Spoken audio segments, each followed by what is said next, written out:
ఈరోజు ఎస్ఎల్బిసి పూర్తి చేసి ఉంటే నల్గొండ కష్టాలు తీరు ఉండేటివి కదా, డిండి ప్రాజెక్టు పూర్తి చేసి ఉంటే నల్గొండ కష్టాలు తీరు ఉండేటివి కదా, మా పాలమూరు రంగారెడ్డి ఎత్తిపోతల ప్రాజెక్టు ఈరోజు జూరాల నుంచి నీళ్లు తీసుకుని ఉంటే రాయలసీమ నీళ్లు దొంగిలించే అవకాశం ఉండకపోతుండే కదా అధ్యక్ష.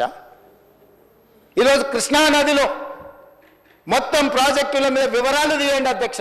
ఎవరి హయంలో ప్రారంభమైనాయి, ఎవరి హయంలో పూర్తయినాయి, ఎవరు అన్యాయం చేసిండ్రు.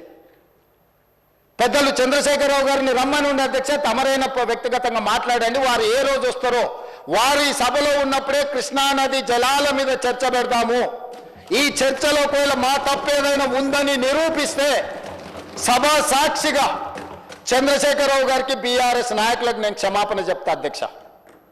ఇది నా సవాల్ అధ్యక్ష చంద్రశేఖరరావు గారికి. సవినయంగా నేను చంద్రశేఖరరావు గారికి సవాలు విసురుతున్న కృష్ణా పరివాహక ప్రాంతంలో కృష్ణానది జలాలలో ఈరోజు తెలంగాణకు శాశ్వతంగా అన్యాయం జరిగింది చంద్రశేఖరరావు గారి హయాంలో, లెక్కలతో సహా నిరూపించడానికి నేను మా మంత్రి ఉత్తమ్ కుమార్ రెడ్డి గారు సిద్ధంగా ఉన్నాం అధ్యక్ష. వాళ్ళ సంతకాలు పెట్టొచ్చు, వాళ్ళ అఫిడవిట్లు వేసి రాయలసీమ లిఫ్ట్ ఇరిగేషన్ ప్రారంభించి 2020లో ఆంధ్రప్రదేశ్ ముఖ్యమంత్రి జగన్మోహన్ రెడ్డి గారిని ప్రగతి భవన్కు పిలిపించి పంచపక్ష ప్రమాణాలు పెట్టి రాయలసీమ లిఫ్ట్ ఇరిగేషన్ జీవో మొత్తం రాయలసీమలో ఈరోజు పోతిరెడ్డి పాడు కావచ్చు, మాల్యాల కావచ్చు, లేకపోతే ముచ్చుమరి కావచ్చు, రాయలసీమ లిఫ్ట్ ఇరిగేషన్ కావచ్చు, ఇవన్నీ కలిసి శ్రీశైలం బ్యాక్ వాటర్స్ నుంచి పర్ డే 10 టీఎంసీ, ప్రతిరోజు 10 టీఎంసీలు 60 రోజులు మనకు వర్షాలు వచ్చినప్పుడు ఉంటే 600 టీఎంసీలు వెనుక నుంచి వెనకల్నే రాత్రికి రాత్రే తరలించకపోవడానికి ఇవాళ ప్రాజెక్టులు పూర్తయినాయి.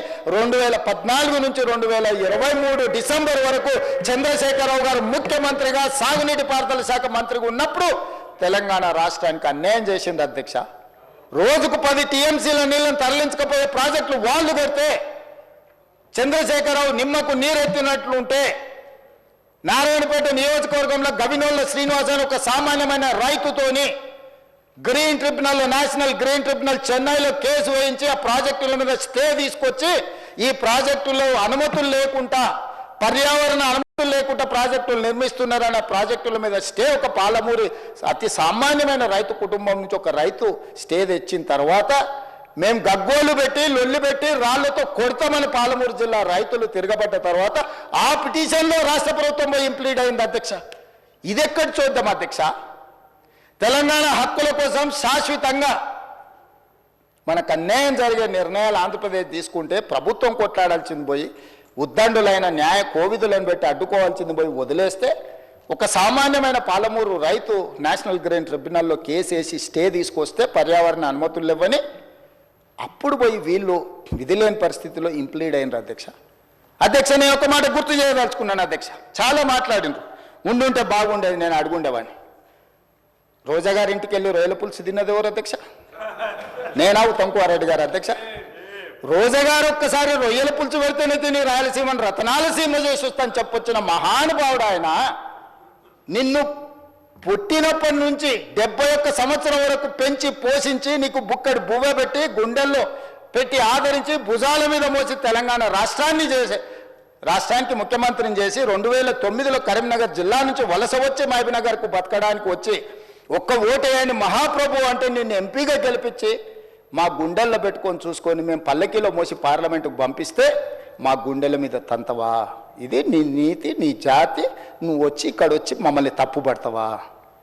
రొయ్యల పులుసు తిన్నందుకే అంత విశ్వాసం చూపిస్తావు. ఒక్కసారి రోజమ్మ పెట్టిన రొయ్యల పులుసుకి నిన్ను మోసినందుకు 2009లో నిన్ను పల్లకీలో మోసి పార్లమెంట్లో పంపించినందుకు మా పాలమూరు జిల్లాకి ఏం చేసినావు? పార్లమెంట్లో నోరు లేకపోయినా, పార్లమూరులో ఊరు లేకపోయినా నిన్ను పార్లమెంటు సభ్యుడిగా మేము ఎన్నుకొని నీకు రాజకీయ భిక్ష పెడితే మా పాలమూరు ఎండబెడతావు, మా కల్వకుర్తి ఎడారిగా మారుతుంది, మా భీమా నెట్టంపాడు కోయిల్ సాగర్, మా నారాయణపేట కోడంగల్ లిఫ్ట్ ఇరిగేషన్ని ఎక్కడికక్కడ పడవ పెడతావా? ఇదా నీ నీతి, నీ జాతి అని నేను వారిని అడగదలుచుకున్నా అధ్యక్ష.